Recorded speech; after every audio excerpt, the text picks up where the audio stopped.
I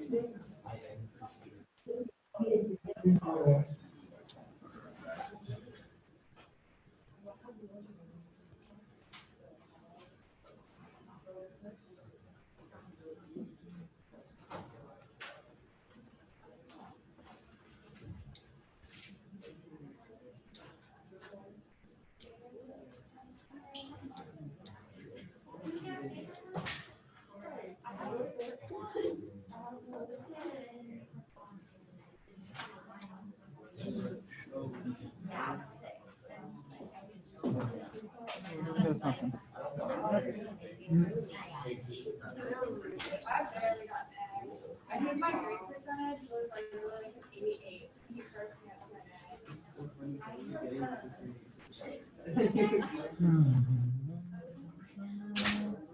We would literally like, because when everything went online, everything was taken. So we would like, I'll just do my year, but we would like, okay, like we're passing. We get the same stuff, we'd always get higher grades. That's what I'm able to.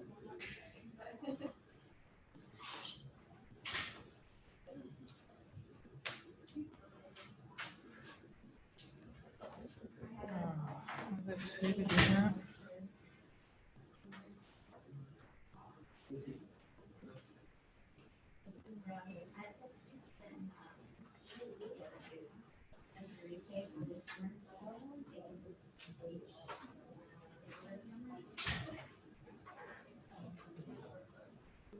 Yeah, it wasn't that bad. It was that one thing. No,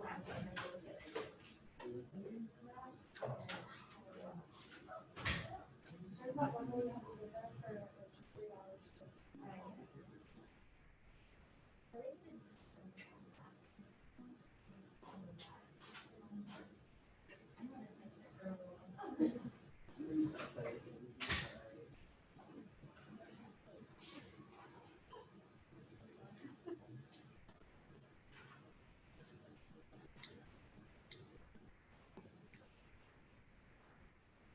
All right.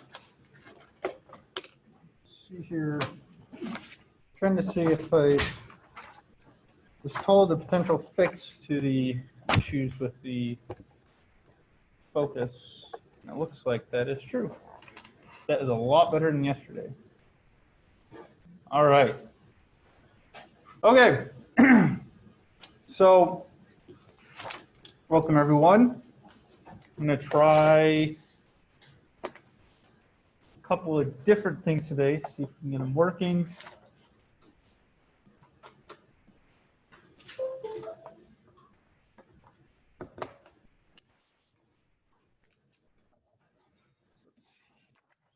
That. No. Flip slides.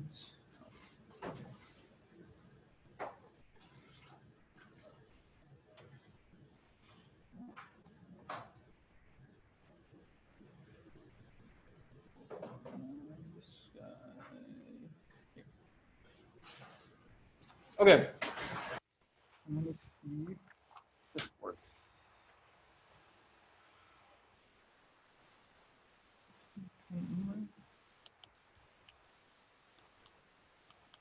Maybe not. Hoping the touch screen here would work. Try plugging it down here.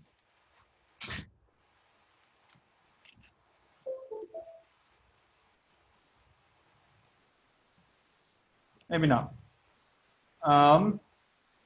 Yeah, right now I'm trying to see if I can get something functioning here that will allow me to draw more easily on the computer.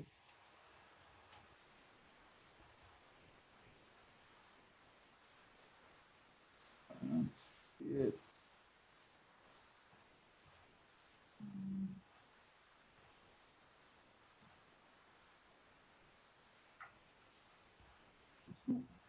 No.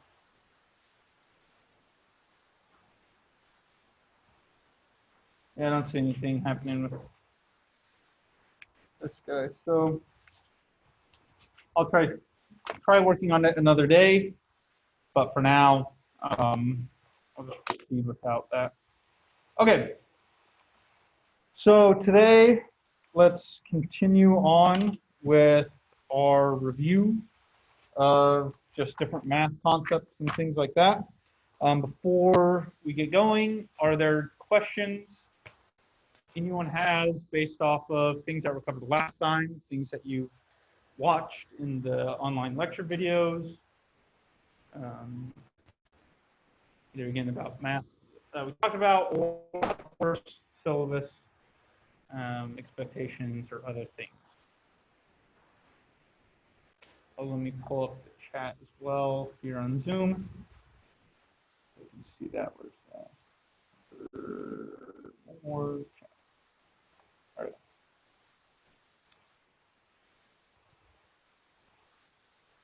Okay.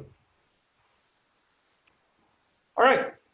So I guess no questions. So let's get going. So in this class, we'll do some derivatives. There'll be some derivatives that will be on your homework and potentially on exams.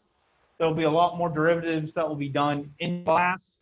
A lot of cases, a lot of equations that we'll end up using in this class, we will derive and show where they come from, what levels of approximations were used to obtain those equations.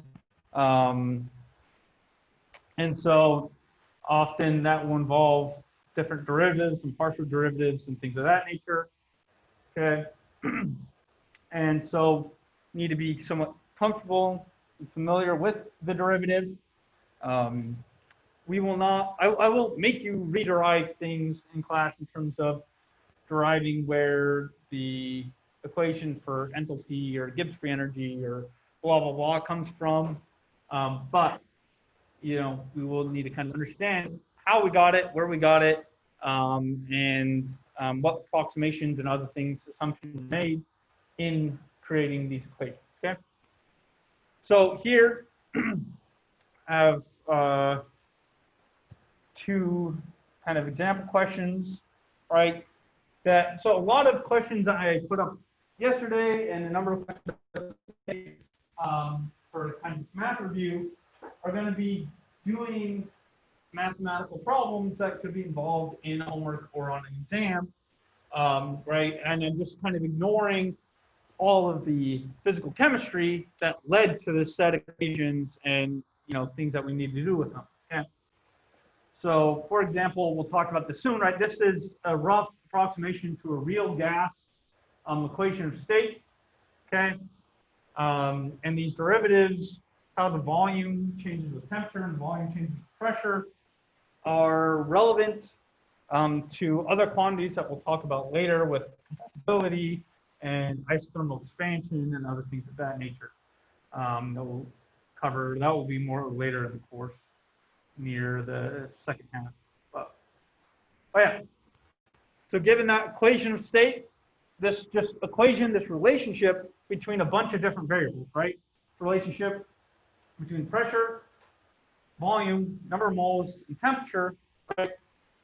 We can then try to answer these questions, right? Where this relationship between these different variables, right? I can rewrite that equation, that relationship, essentially as a way of writing some variable as a function of other variables, right? And then I can look at taking derivatives of that, right? Of taking, you know, df dx or something like that, right? Take the derivative of a function with respect to a variable of that function, right? And so that's essentially what we're doing here, okay? Volume in this case is our function, right? We're going to say volume equals stuff, okay? And so the very first step in doing this is to isolate volume, okay?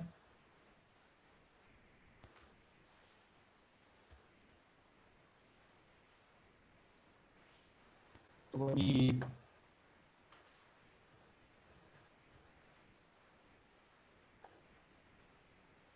share this guy, right? So I first want to isolate volume. So to do that, I just divide both sides by pressure, right? To get volume equals nRT times 1 over P minus A. Okay. I just brought in that pressure into that parentheses there, right? To get that 1 over P minus AP over P, right? P's cancel, and that just leaves me with the A, right?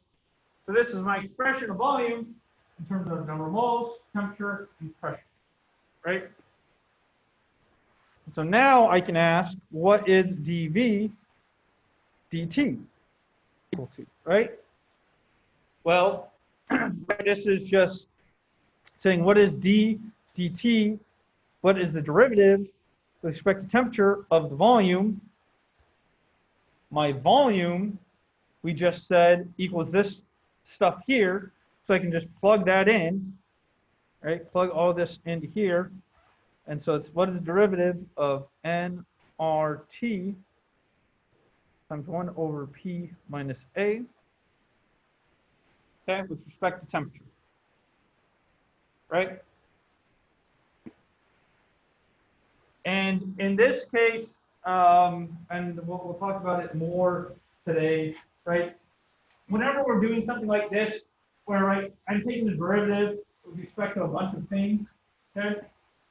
Well, right, you think, well, N is a variable, pressure is a variable, and hey, maybe pressure could depend on temperature, things like that, right? Well, in these cases, what we're assuming is all other variables, but volume and temperature, for example, in this case, are going to be treated as constants, okay? This is going to be very often done in this course. We're not mathematicians. We're not going to do things in any sort of precise way, or take limits or other crap like that, whatever, right? We're just going to basically say number of moles, pressure, those are constants, okay? These guys here are constants. And so this is just, right, take the derivative of this expression, which is a bunch of constants times t, with respect to t, right? So this is literally asking what is d dx of, c times x, where c is a constant, right? And what would that derivative be? Right, that would just equal c, right? So in our case, right, dv dt is just equal to n r times 1 over p minus a. Okay? Because all the other stuff, right, n, r, 1 over p, and a are all treated as constants. So it's just something times temperature, right? And so that's all it is. Okay? So questions about this? Right? And that's one of the kind of, I'll say tricks, but one of the things that kind of sometimes causes people to trip up is seeing some expression like this up here, right? And seeing all these different variables, number of moles, temperature, pressure, and saying, well, how the heck do I do that derivative, right? Looks like it potentially very complicated because I got a bunch of letters thrown in it, right? See all these different letters and think, well, what is this letter? What does it mean? What are we doing with it? Blah, blah, blah, right? But again, in this class, right, if I'm looking at ddt, right, I'm trying to break myself of the habit of using the projector screen to point at things instead pointing things, say, on this piece of paper, so that people who are watching online kind of have a good idea of what I'm doing, right? But if I'm looking at ddt, right, of some expression, I'm assuming everything in that expression but t is a constant, right? It's just a number, right? And so in this case, I look at everything in here and I see numbers except for temperature. And so that's telling me I'm just looking at d dt of t, right, which is just 1, right? And so I just get all my constants back, okay? So the next part of the question was, what is dv dt? And I don't know if I did these in opposite orders, but, right? So this is the same thing of d dp of nRT times 1 over p minus a, okay? Well, again, a bunch of this stuff are being treated as constants except for pressure, okay?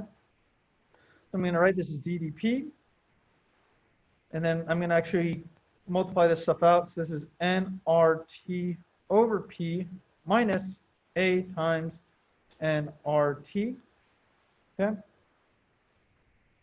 Right, for derivatives, if I take a derivative of two things added, subtracted together, it's the same thing as just doing d dp of nRT over P minus d dp of A nRT. Right? I can just multiply through that derivative. Okay. And so now, again, everything but pressure is a constant. So the second derivative is going to equal what? 0, right? This just goes away to 0. Okay. And then that first derivative, continue on, new piece of paper here, right? That first derivative, right? I have d dp of nRT over P, right? This derivative is the same thing as d dx of 1 over x, right? Which is just equal to what?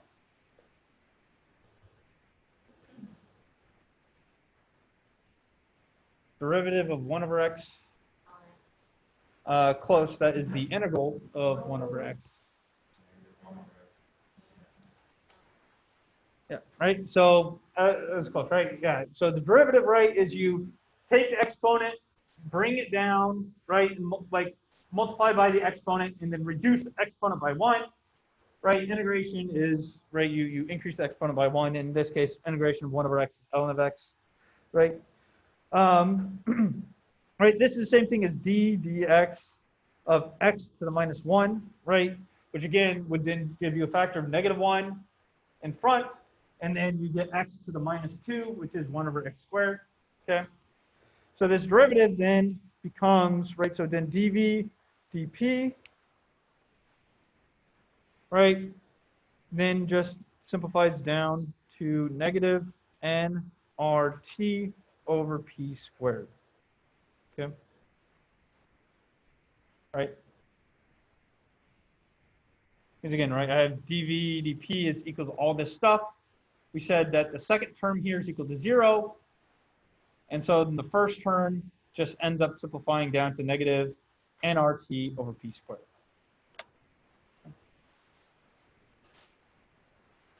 Questions about this?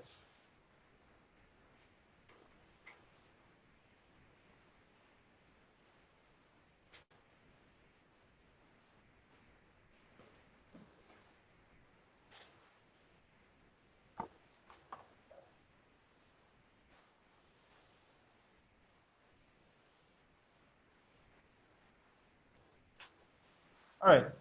So as I was mentioning in that problem, we're often going to be talking about partial derivatives. Okay. Partial derivatives have these del symbols and typically this subscript. Right. That subscript means that thing is being held constant. So everything in that subscript is being held constant. Right.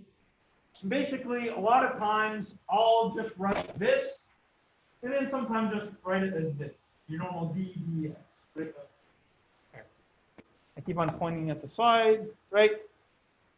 Sometimes I'll write this del y del x sub z as just del y del x, implying that everything else but x and y are constants. Or I might even just write it as dy dx. Because guess what? We treat all three of those things the exact same way in this class. Okay? All three of those written expressions will be treated the exact same way. It's just derivative of y with respect to x. Everything else we assume is a constant. Okay? Right? In the math course, we would say those three things equal each other. In this class, we are saying, okay? Because for us, they are, it's fine. Okay? And so every derivative we're doing here is always a variable of the time. Okay? And everything else but those two things, y and x, right, are being held constant.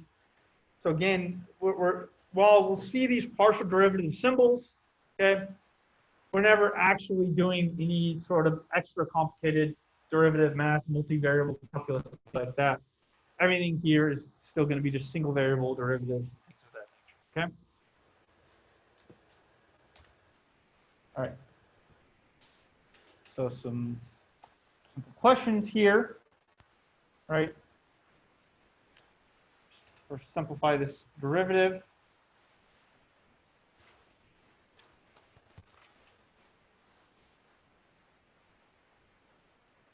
And again, when you're doing this, you're welcome to talk with other people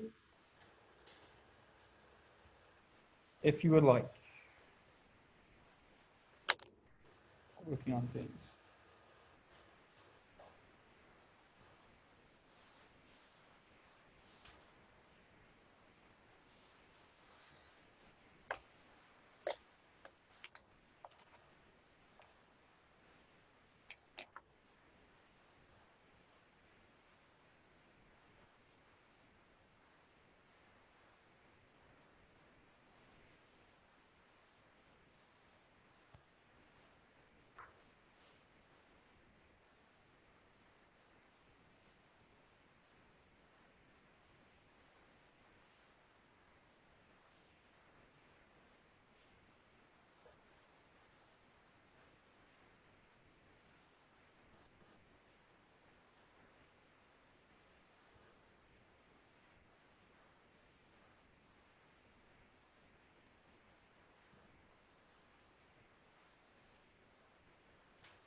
All right.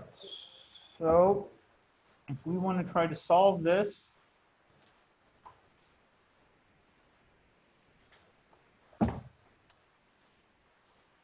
right? What we'll first do is write this out as d dx of x squared e to the alpha x plus d dx of b over x squared. Right, for the second derivative, what is d dx of 1 over x squared? Yeah, so this second derivative is going to be negative 2 times b over x cubed, right? Again, we bring down the exponent and then reduce it by 1, right? Exponent here is minus 2, so then it becomes a minus 3. Now this first one, right, I have two different functions of x. I have x squared and e to the alpha x. So I have to use the chain rule, product rule. I don't remember which one it's called. Product rule, there you go, right? And so this is going to be d dx of x squared times e to the alpha x plus x squared times d dx of e to the alpha x, which this first derivative is derivative with respect to x squared here is just 2x. So you get 2x e to the alpha x plus x squared times alpha e to the alpha x, then minus 2b over x cubed. That should be x cubed. That 3 definitely doesn't look like it's in the exponent, but you know. Right, and so that is the derivative of the thing up top, which I think was c on the slide. Let me go back to it. Questions about this? This example here was just to kind of remind us of this like product rule, if you will, right?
All right. Right, so this partial derivative, right, you can just think of it as a regular derivative. So again, we just have a regular derivative of 3 different terms, right? So I can look at the derivative of this first term, second term, and third term, and just add those things together. So start with the third term here. What is the derivative of this with respect to x? 0. 0, exactly, right? This term here, derivative with respect to x? Just cosine y, right? Because, again, cosine y is being treated as a constant, so it's just, you know, constant times x. The derivative of constant times x is just the constant. And then this guy here, right, is going to be what?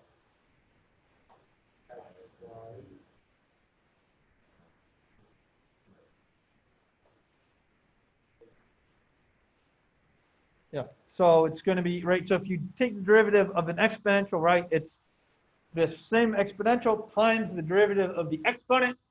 Derivative of the exponent is just, right, d dx of x squared y over 2. which is going to give you 2xy over 2. Those 2's cancel. And you're just left with xy times e to the x squared y over 2. Okay?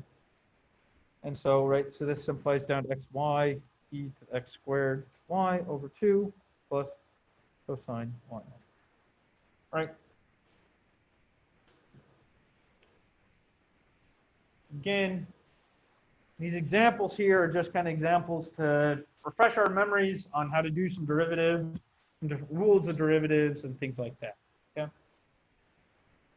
So, if you know a lot of this is not feeling familiar, feel free to come talk to me. You know, you can try to work through kind of some more example problems and things of that nature. So that we get more comfortable and familiar with derivatives.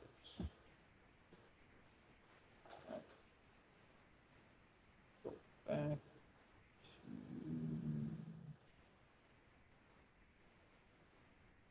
this. So at least one last example problem here. This is related to one of the first problems we did, but this is even more specific. So alpha here, as we'll find out later in the semester, is called the isothermal compressibility of a substance. This is a very common thing that's measured in material science, in structural engineering, things like that. You want to know how much does the volume change of some material under some amount of pressure, right? Because you want to know if you put in 10-foot beams of something and then you put a bunch of weight on top of those beams, how much are those beams going to shrink, right? Are they going to shrink a couple inches? Going to shrink a feet, right? A foot, right? Like you want to know these type of things, and that's related with this isothermal compressibility of a material, which again is often measured in materials chemistry. Okay. So here we're looking at the isothermal compressibility of a real gas. Okay, so that top equation that's given here is a real gas type equation. It's related to a virial gas, as we'll talk about in a few days, right? And so here we're looking at what is the isothermal compressibility of a gas. Okay? And so this could be a problem on homework or on an exam related with this, where you'd be given kind of this information, and right, you'd be, you know, there might be a lot more stuff said and written and talked about, but roughly these are the two key points of information that are asked on problem. Here's the equation state, and here is what we're trying to solve. Okay. So if we want to solve for this, right, we want alpha, we want to solve alpha as a function of pressure and temperature and the number of moles. Okay. Write my equation of state here, PV.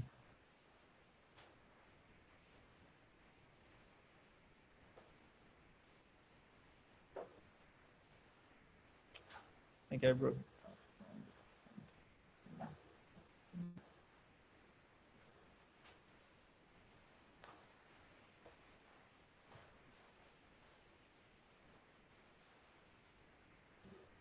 All right. So any thoughts on our first step here in solving for this isothermal compressibility, right? We're wondering how is that dependent upon pressure and temperature and say number of moles, okay? These should be del symbols. They're poorly drawn, del symbols, but as a partial derivatives, right? And so yeah, so my question is, what is that isothermal compressibility, right? In terms of pressure, temperature, number of moles. And so what do I need to try to solve? What do I need to do to get that? Yeah, so one of the first things we need to look at is what is that partial derivative of volume with respect to pressure, holding number of moles and temperature constant, okay? So to get that, I need to find volume in terms of other things, right? If ever I have ever I have this type of an expression right here, right? If ever I have this type of an expression where I'm taking the derivative with respect to volume, I want to know what is volume equal to. Well, in this case, volume is going to equal nRT. And then when I divide the pressure over, it's going to give me 1 over P minus B. Okay? And so now, if I want to take the derivative of volume with respect to pressure, holding everything else constant, right? This is the same thing as going d dP of the volume, which plugging in for the volume is nRT, 1 over P minus B, which this should look familiar because we already did this derivative before, okay? And this derivative, right, simplifies down to just nRT over P squared, the negative sign out front, right? So del V, del P, holding N and T constant, is just equal to that. Questions? Anyone about how I got that, where I got that from? People on Zoom, you're welcome to speak up or type something in chat if ever you have questions at any time.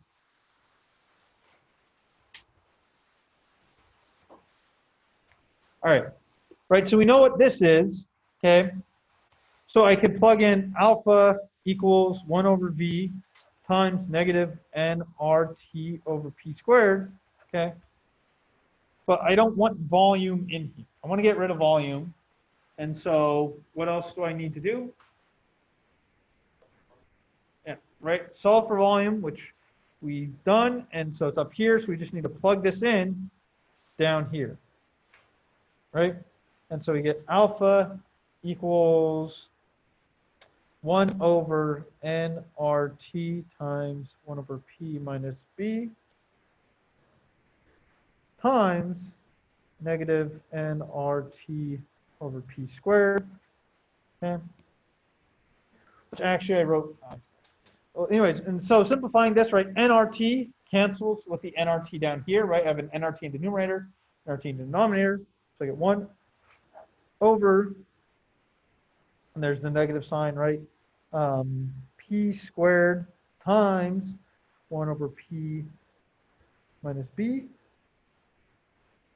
right? Which just simplifies down to negative 1 over P minus B P squared, okay? Now, if I wrote the isothermal compressibility correctly in that problem, there should have been a negative sign out front. Oh, sorry, I didn't quite fit, right? So this should be positive. Alpha should be negative, this, so it should end up being positive. But this is my expression. The alpha, the isothermal compressibility of this gas is 1 divided by the pressure minus this constant B times the pressure squared, okay?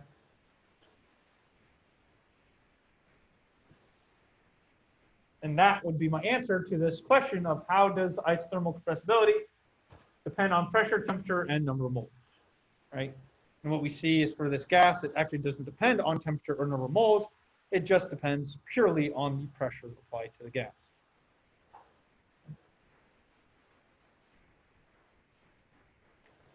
Questions about this problem?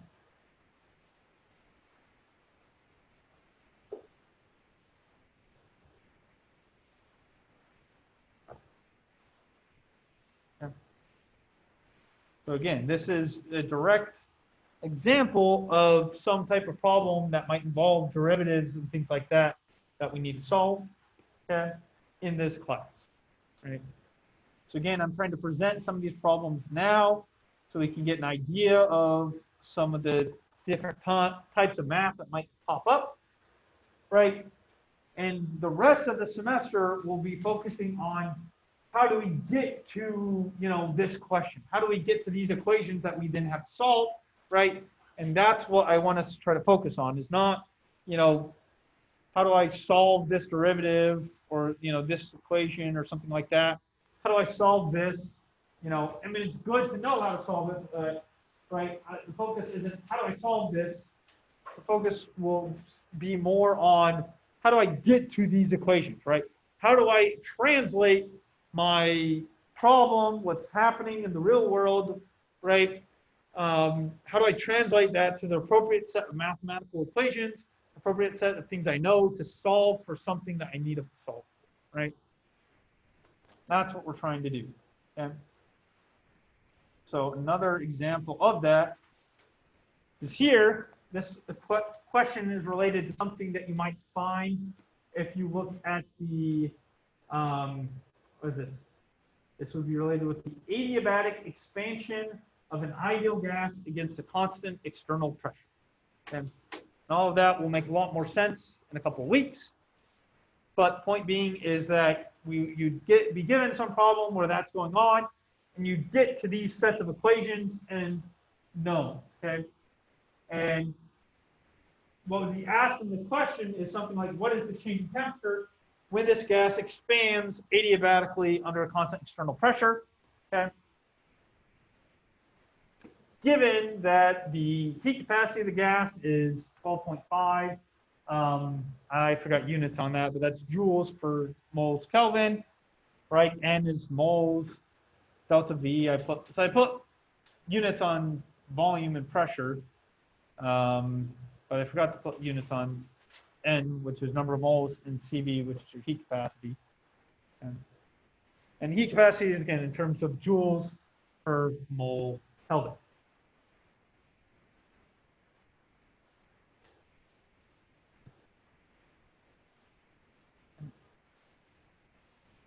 And so how would I go about solving this problem?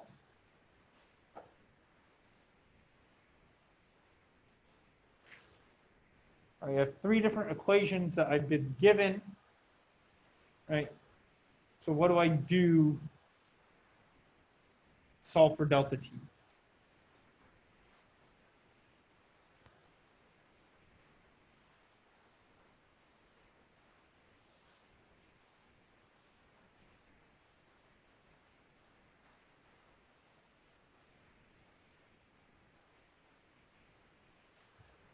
All right,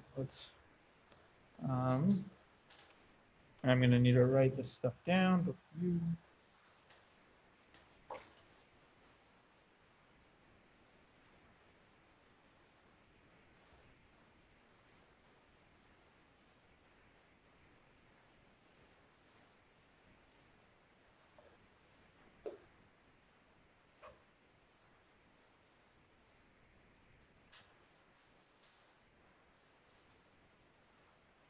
All right. Now switch.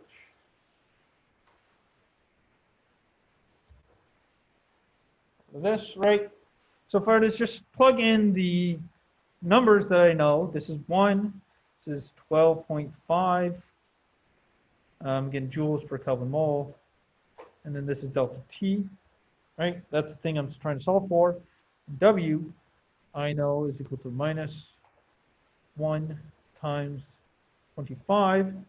Now, this is in atmospheres and liters, okay? If I want to convert this to joules, okay, because so I guess writing out the units, right? This is joules per Kelvin mole, right?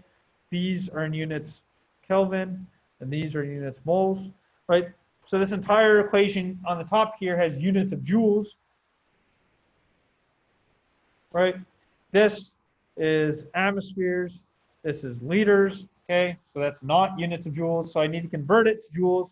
That conversion ends up being multiplying by 101.325. Okay.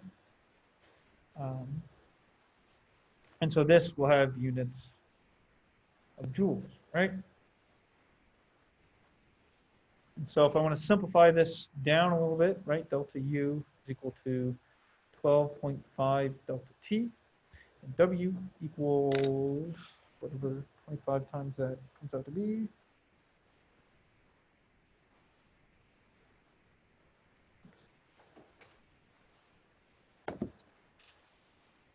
Negative 2,533 joules.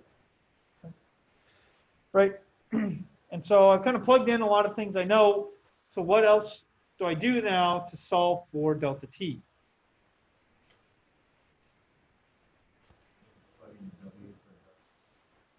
Yeah, right. We know that these two equations equal each other.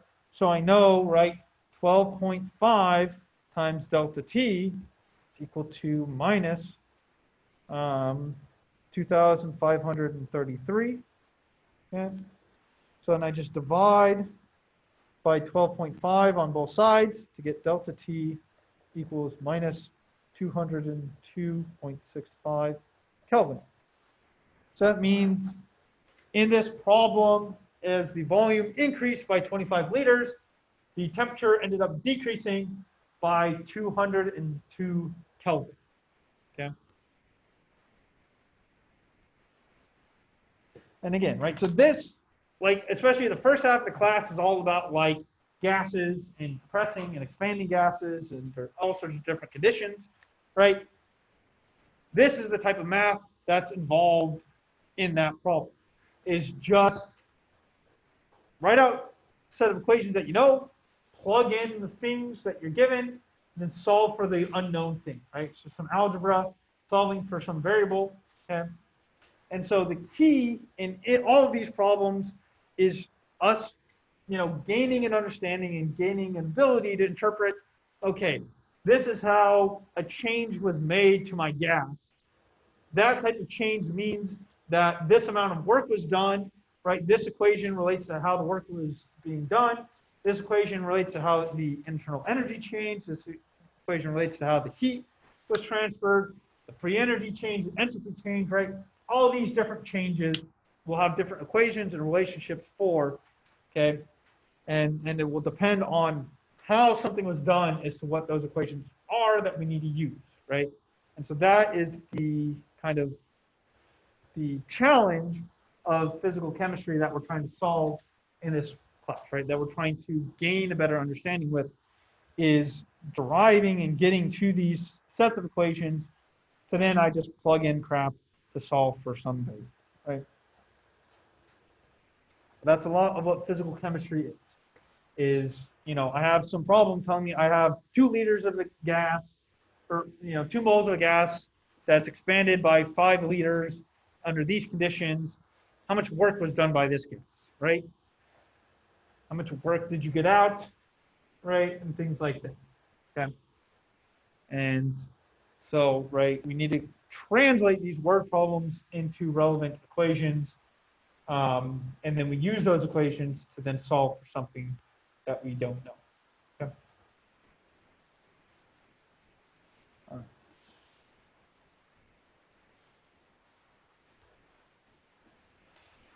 Okay, so that does it for the math review. So any questions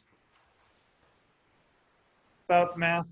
Now I know in the lecture slides I talked a little bit about integrals, but there's literally one section, like one part of this semester that involves any type of integration that will ever be done on a homework or exam. And so we'll just kind of cover that stuff when we get to that one type of problem. Okay.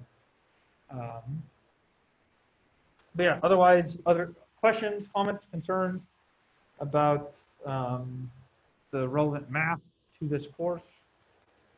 Yeah. Is there a reason that instead of like solving something,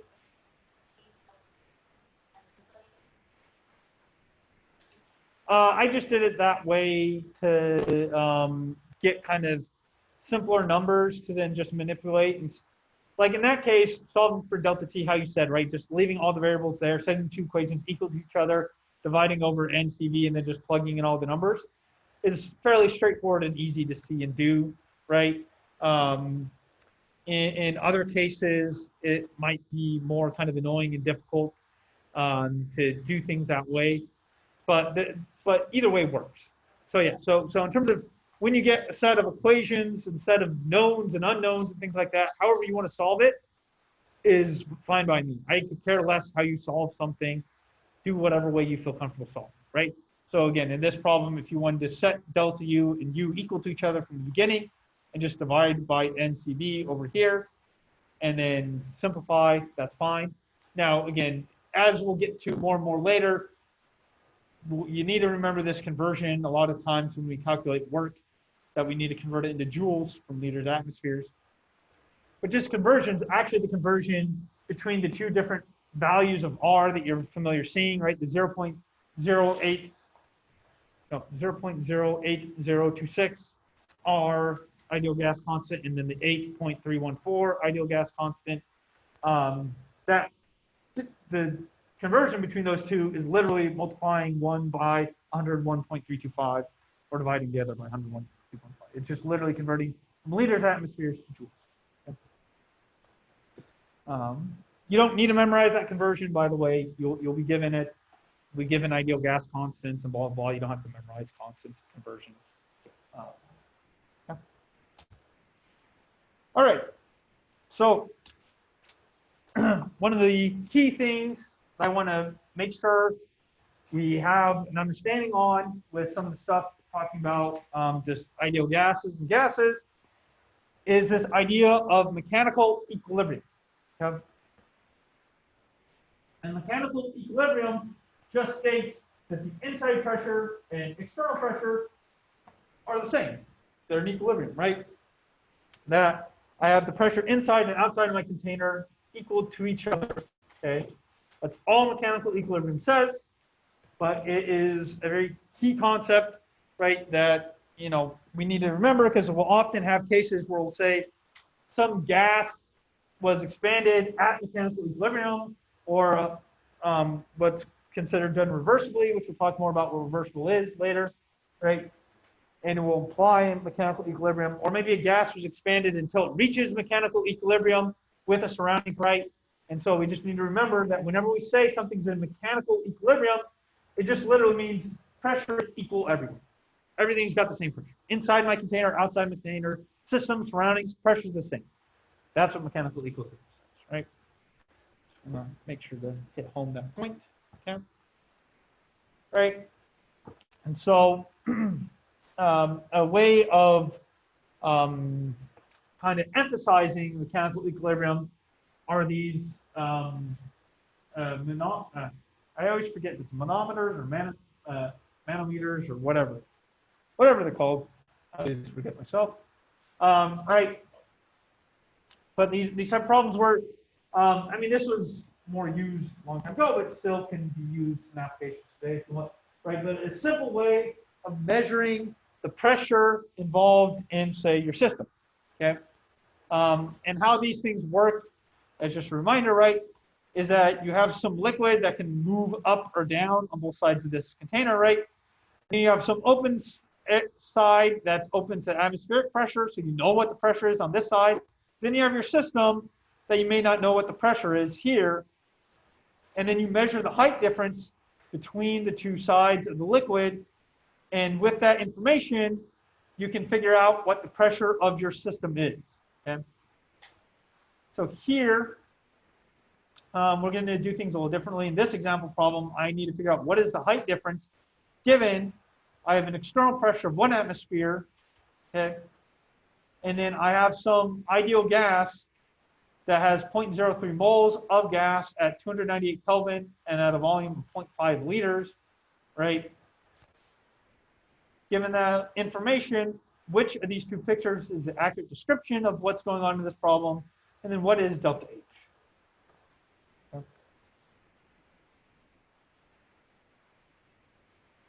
So first question I have, right, is, say, for this first picture here on the left, at least, yeah, that's left for you and left for me, right? This picture here on the left, okay, which the surroundings, right, the open side or the system side, which one is going to have greater pressure based off of this picture?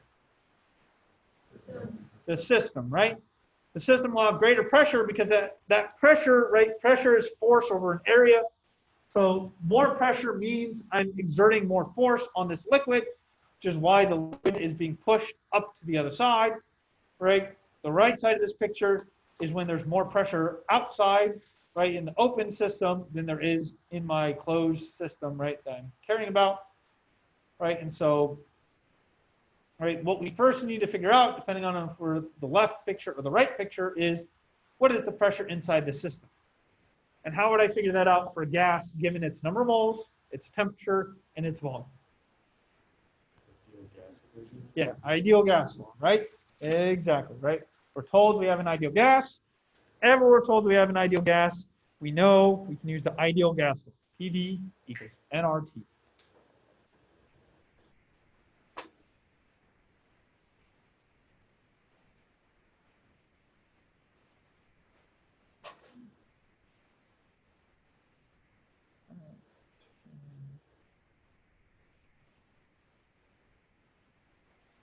Okay.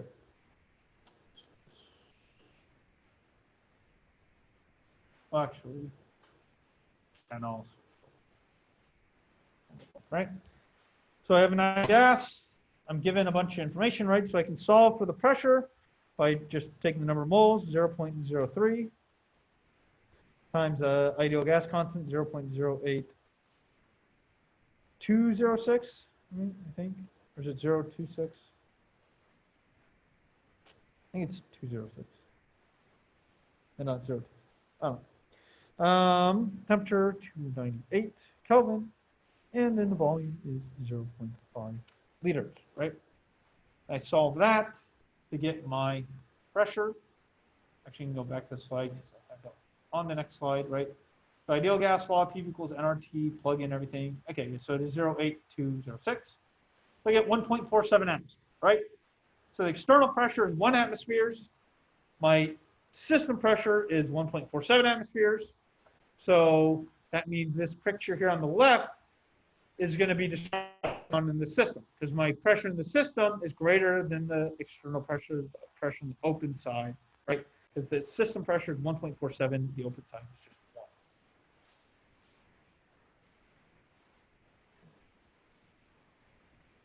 1. Right? And both, so why this is related with mechanical equilibrium, right, is because this experiment always is in mechanical equilibrium. What happens is the liquid moves from one side to the other to maintain that mechanical equilibrium, right? And how it does that is the extra height on, say, this side of the liquid, right? The extra height over here on this side of the liquid is going to exert some amount of pressure on the other side, right? If the liquid was equal on both sides, then there's equal pressure due to the weight of that liquid pushing down in this container, right? But I have more liquid on the left side here than I do on the right. So that extra weight from that extra liquid on the left side is going to produce extra force, extra pressure pushing down on the left side of this container than on the right, okay? Which means that for this to maintain mechanical equilibrium, the pressure, the external pressure here, right, in the open system, plus the pressure exerted by that liquid has to equal the pressure of my system, okay?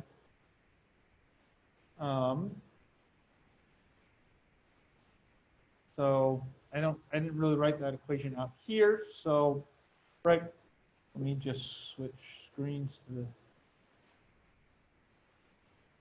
But here, right, again, what I'm saying is the atmospheric pressure plus the pressure of that liquid has to equal the pressure of the system, right, in this case, right? This is for when, right, P system is greater than P atmosphere, right? Pressure of the liquid would be on a different side, would be on the right side of this equation if the system pressure was less than the atmospheric pressure, right? Because again, the liquid flows from the left or right side depending on the pressures of the system versus the atmosphere, right? In order to maintain mechanical equilibrium, right? These two sides equaling each other means that mechanical equilibrium is maintained, okay? That the pressure on the two sides of this system, right? I have this container, right? I can split this container in half, right? I have the pressure on the left side and pressure on the right side, okay? Right? And so this is the pressure on the left, this is the pressure on the right, okay? And those pressures are equal to each other, meaning we maintain mechanical equilibrium, and the system does so by moving the liquid around, right? Changing the height of the liquid on one side versus the other to compensate for the differences in pressure in the atmosphere and in your system. Okay? So we need to figure out what is the pressure of that liquid. Okay? That is related to this equation here, which is kind of derived and worked out in the lecture slides online. Okay? But it's related to the density of the liquid times the gravitational constant, right? Because this pressure from the liquid is given by its weight. So it's related with the gravitational constant. So G is, and then the height change, which is what we're trying to solve. Okay? So the pressure that the liquid has to be exerting is just the difference between the pressure of the system minus the atmospheric pressure, which is 0.47 atmospheres. I convert this into pascals because pascals is the pressure unit for the SI unit of pressure, right? And so that will give me meters for height when I solve this equation up here, right? If I have everything in SI units here, then my height here will be given in meters. And so I need to convert this pressure into pascals to make everything work out. Okay. So converting that density that was given in terms of kilograms to meters squared. Okay. Then using the gravitational constant, which is in terms of meters and seconds and so on. Okay. And then using the pressure in terms of pascals will then get me a delta H in terms of meters. Okay. So that is the height difference for this liquid in meters. Okay.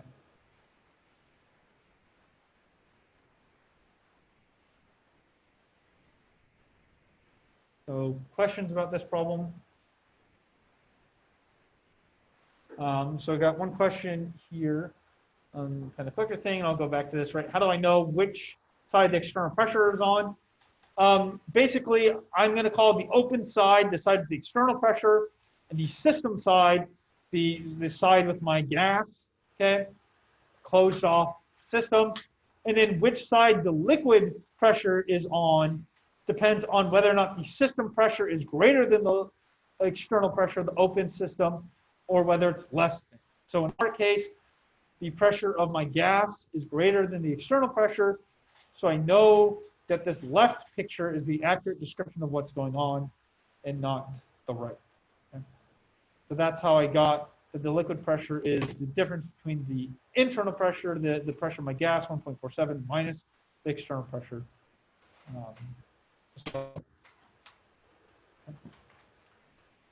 Other questions?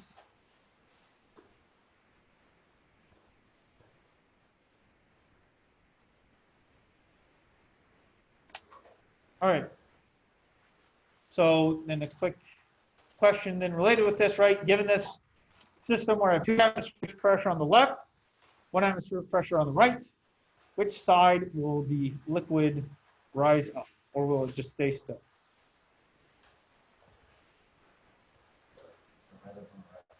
Yeah, so the liquid here is going to rise up onto the right side because it's got greater pressure pushing on it on the left. So it's going to go rise up on the right until pressure has been equilibrated between these two systems. So it will rise up enough to where the liquid's exerting 1 atmosphere worth of pressure on this side of the container, so that you then have 2 atmospheres worth of pressure exerted on both sides of the container. Okay? So B here will rise up on.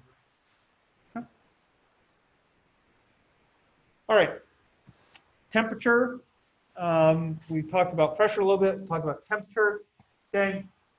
Right. Anyone know what temperature is a measure of? I'll talk about this in physics, or if they did, maybe it was a while ago. Right, temperature is giving you a measure of the average thermal energy, typically average kinetic energy of some system. Okay, so as you increase the temperature of something, especially say a gas, you're just increasing its kinetic energy. Okay, so the higher temperature something is, the greater kinetic energy that gas has. Okay, right. So that's what temperature is. It's just a measure of average thermal energy, average energy some system has. Right. So when you touch something that's hot, right? And you feel it's very hot, you feel that temperature, and then your hand burns, right? Well, your hand is burning because what's happening is a bunch of heat, a bunch of energy is being transferred into your fingers, into your hand when you touch that hot object.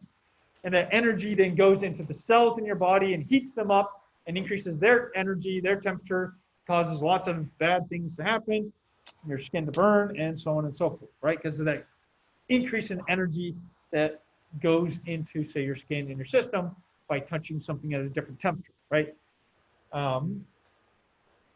So we'll talk about adiabatic boundaries and diathermic boundaries, okay? Adiabatic boundaries are boundaries where no heat is allowed to exchange between objects, and we'll talk more about what heat is. Diathermic means that the temperature is not changing between the two. Okay? Or sorry, diathermic is you allow heat to exchange between the two boundaries. Adiabatic, you do not. Okay? Right? And again, as a reminder, in this class, we always use Kelvin as our temperature unit. That's because why?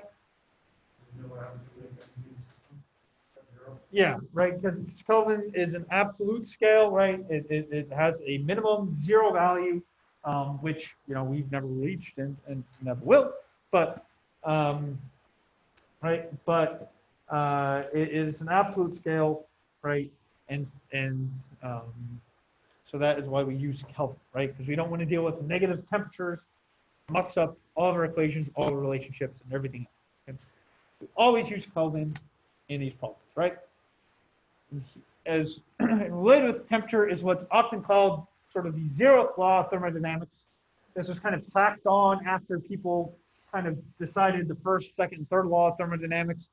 And then people are like, well, this is kind of basically when statistical mechanics came around in statistical thermodynamics, people were able to derive the first, second, and third laws using statistics and quantum mechanics, but they needed to use the zeroth law, if you will, this first kind of physical thing that occurs in nature in which things in contact with each other will reach thermal equilibrium, okay? So the zeroth law is all about just put two things in contact with each other, they will reach the same temperature as each other, right? They will transfer energy between each other till they reach the exact same temperature, okay? And again, that's why when you touch something that's hot, right, that hot object is cooling down while your hand is heating up, right? Because it's transferring energy from the hot object to your hand to heat your hand up and cool the object down until eventually your hand and the object have the exact same temperature, okay? And that is the sort of zeroth law of thermodynamics. Okay? So again, in some sort of system with a diagonal wall, a wall that allows that heat exchange between your two sides, right?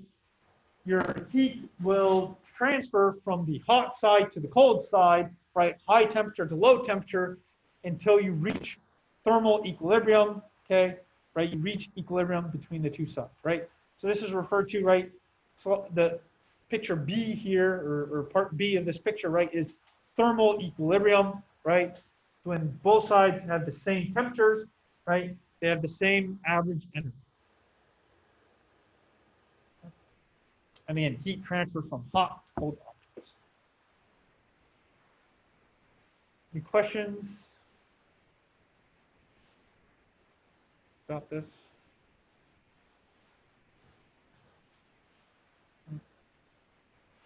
Right, and as a thing, right, for this heat to transfer, right, the zeroth law, right, for heat to transfer between objects means there needs to be thermal contact. There needs to be some way that that heat can transfer between the two objects, that they need to be in contact, right? Right, if you have a hot stove, right, and you're standing away from the stove, that stove is not going to burn you because you're not in contact with the stove, right? How you feel potentially the heat from that stove is by the heat, right, the heat from that stove heating up the gas, the air, and then that air reaching you at a higher temperature than you're at, then you can feel that heat, right? And that maybe is how the heat is transferred, right? And this is why any TV show or movie that has someone freezing in outer space as the way they die is completely wrong, because there is no air in outer space. There's nothing in thermal contact with you, so there's nothing to take away your heat. Okay, you go out in outer space without a spacesuit on, you'll suffocate and other things long before you die of freezing. Okay, because things aren't there to take away that heat. I mean, there's very minimal amount of particles and things like that floating around outer space. That'll take a very long time for that heat from your body to dissipate and you to eventually equilibrate to the extremely freezing cold temperatures of outer space. Okay? But you need thermal contact for this thermal energy to be transferred away from you or transferred to you, right? Right, in order to reach this thermal equilibrium. Okay. Right. So as a reminder, for our ideal gas law, right, some simple questions, right? Which one of the following quantities is not directly proportional to pressure in our ideal gas? Is it the number of moles, temperature, volume, or none? They're all proportional. Volume. Right, volume, right? Volume is inversely proportional, right, to pressure. Yeah.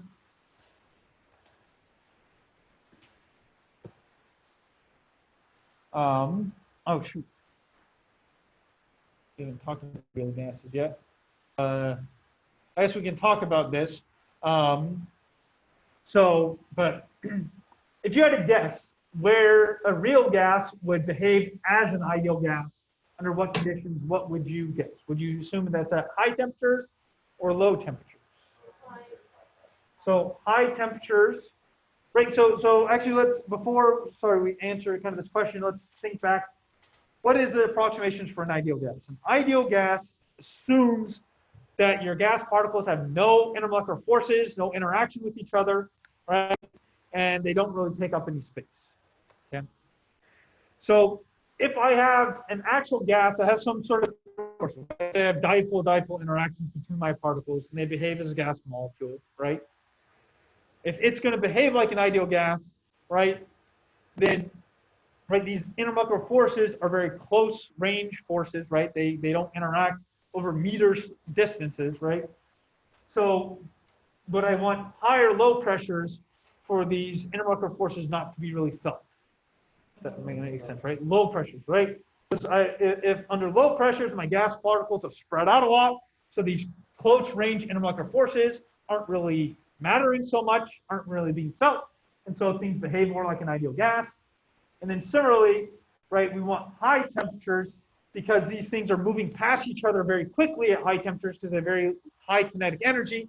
So when they move past each other very quickly, bounce off each other very fast, they don't have time to feel that attractive interaction between each other, and so they behave more ideally, right?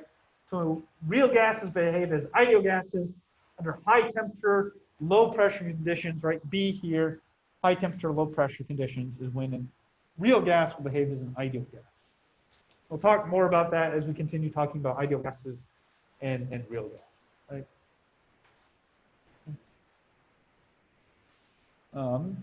And so, right, as a review of ideal gases, we have our wonderful ideal gas law. Okay, here is a plot given some number, constant number of moles, right? The pressure, volume, and temperature changes that an ideal gas can behave. And any ideal gas, right, given some, say like 1 mole, let's pretend this is for 1 mole, right? Any gas that behaves as an ideal gas can only be at the set of pressure, temperature, and volume values on this surface, okay? So this surface describes what combination of pressure, temperature, and volume a gas can have, right, if it's ideal, right? So you cannot have some, in the bottom left corner, pressure, volume, and temperature combination down here. That's not physically possible. The only physically possible values of pressure, temperature, and volume are given by that surface. And that surface is given by your ideal gas law, this relationship between pressure, volume, number of moles, and temperature. And often we'll talk about slices of this surface with talking about constant temperature, constant pressure, or constant volume instances, right? Where we'll talk about constant temperatures, isothermal conditions, right? Line isothermal here, right? Constant pressure, isobaric cases, right? And then constant volume, isochloric cases. So I'll often use isothermal. Occasionally you'll see isobaric. You won't really see isochloric as ever a case. You always just see constant volume, right? But we'll talk about these different cases often in this class of constant volume, constant temperature, constant pressure conditions, right? And those terms, isothermal, isobaric, and isochloric, are what are referring to either constant temperature, pressure, or volume. Okay?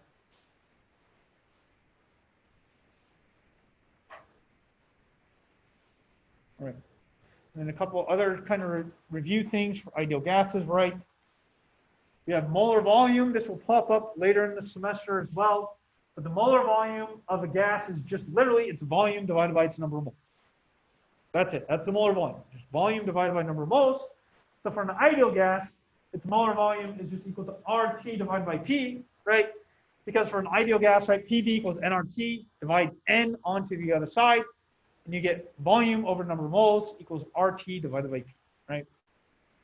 So Vm is just equal to RT divided by P for an ideal gas, okay? A couple other things for gases that will pop up later that we should talk about, especially when we talk about mixtures of gases and mixtures of liquids. Okay, right? The total number of moles, right, is just equal to the number of moles of each species in your container, right? Each ideal gas, for example. That's true for real or ideal gases, right? Total amount of crap you have is just sum of all the different stuff, right? You can write this in terms of mole fractions, right?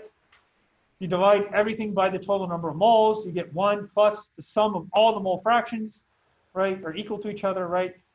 Mole fraction is just the number of moles of some compound I divided by the total number of moles, right? And for any gas, you can relate the partial pressure of that gas with its mole fraction in the gas phase times the total pressure in the system. Yeah. So all of these things are true for gases and mixtures of gases. Right? And so an example here then is looking at air at around sea level at 298 Kelvin, right? You have roughly the mass ratios given here, 75.5%, 23.2, 1.3% of nitrogen, oxygen, and argon. And if the pressure at sea level is 1 atmosphere, what is the partial pressure of each one of these gases?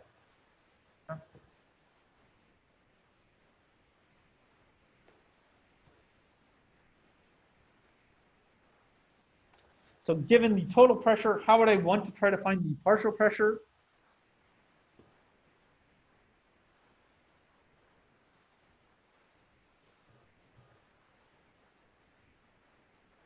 If I knew the total pressure in something else, I could calculate the partial pressure. That's something else.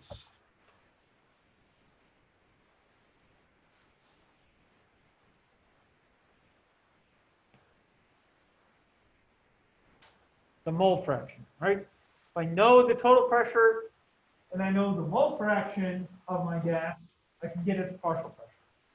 So this problem, right, if I want to find the partial pressures of each one of my gases, okay, given the total pressure of 1 atmosphere, I just need to find the mole fraction of each of these gases, right?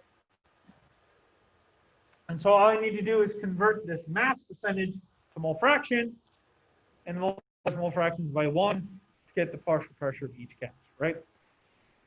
Now, you could do this without assuming some total amount of gas, but it'll make life a lot more annoying. It's easier to solve this problem by assuming some total number of grams of gas. So I'm just going to assume 100 grams. If I assume 100 grams, my mass percentages of 75.5%, 23.2%, 1.3% become 75.5 grams, 23.2 grams, and 1.3 grams respectively. Okay.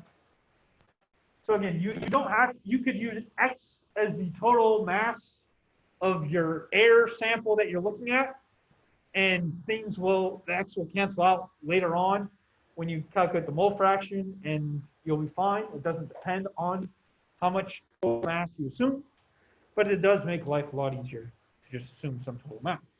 Okay? So if I have the mass of these guys, I want to get the moles, I need to do what? Yeah, use the molar mass. I'm going to divide by that molar mass, okay? Right, the molar mass gives us the conversion between grams and moles, okay? So I divide by that molar mass from molecular weight, as it's also referred to, okay? And when you do that, you get 0.65 moles of N2, 0.725 moles of O2, and 0.032 moles of carbon. If you add those number of moles up, you get the total number of moles of 3.45. So this 3.45 is the total number of moles.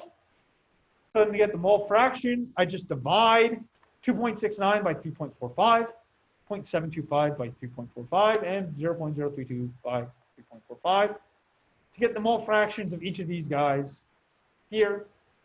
Okay. Now you notice because of rounding, this doesn't quite exactly add up to 1, but that's fine. It's close enough. Okay. And then, right, to get the partial pressure, I multiply by the total pressure of 1 atmosphere. So the partial pressure of each of these guys is just equal to its mole fraction, 0.78, 0.2, 1, and 0.09 atmospheres. Okay. Any questions?